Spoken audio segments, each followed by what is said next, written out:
Hello दोस्तों, आपका हमारे YouTube चैनल शैलेंद्र आइकॉन पर स्वागत है।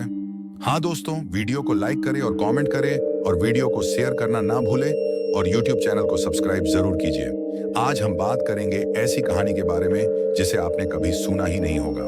अंधेरी रात का सफर साल 1998 की बात है। रवि अपने 3 दोस्तों अमित, सोनू और विक्की के साथ अपने गांव भवानीपुर लौट रहा था। रास्ता घने जंगलों से होकर जाता था और रात के 11 बज चुके थे। चांद बादलों में छिपा था, हवा में अजीब ठंडक थी। दूर किसी उल्लू की आवाज गूंज रही थी। अचानक जीप का इंजन बंद हो गया। रवि ने कहा, यार पेट्रोल तो है, फिर बंद क्यों हो गई? विक्की बोला, सामने देखो, कुछ हिल रहा है। सड़क के किनारे एक पुरानी टूटी हवेली थी जिसके दरवाजे अपने आप चर्रर की आवाज से खुल रहे थे। सड़क के किनारे एक पुरानी टूटी हवेली थी जिसके दरवाजे अपने आप छर्रर की आवाज से खुल रहे थे। सोनू हंसते हुए बोला, चलो अंदर चलते हैं, शायद किसी से मदद मिल जाए।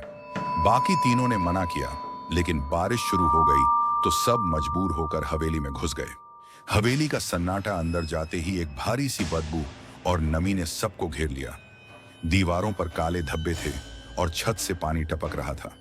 रवि ने टॉर्च जलाई और सामने दीवार पर लिखा था, जो अंदर आया वो कभी बाहर नहीं गया। रवि ने टॉर्च जलाई और सामने दीवार पर लिखा था, जो अंदर आया वो कभी बाहर नहीं गया।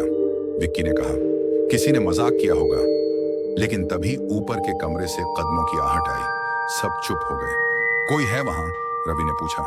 उत्तर में बस हवा की हूं सी आवाज आई।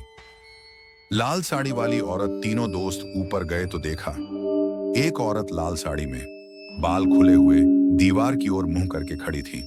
रवि ने पूछा, मैडम आप कौन हैं? औरत धीरे धीरे मुड़ी।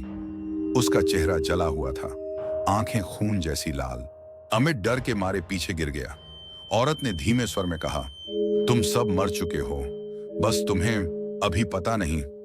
सोनू ने दरवाजे की ओर भागने की कोशिश की, लेकिन दरवाजा अपने आप धड़ाम से बंद हो गया। लाइट झिलमिलाने लगी, हवेली कांपने लगी। हवेली का रहस्य रवि किसी तरह नीचे भागा और एक पुराना अखबार का टुकड़ा मिला जिसमें लिखा था, भवानीपुर हवेली में आग लगने से एक औरत और उसका बच्चा जिंदा जल गए। तब से यहां हर अमावस्या की रात चीखें सुनाई देती हैं। भवानीपुर हवेली में आग लगने से एक औरत और उसका बच्चा जिंदा जल गए। तब से यहां हर अमावस्या की रात चीखें सुनाई देती हैं। उसी वक्त ऊपर से चीख आई, रवि!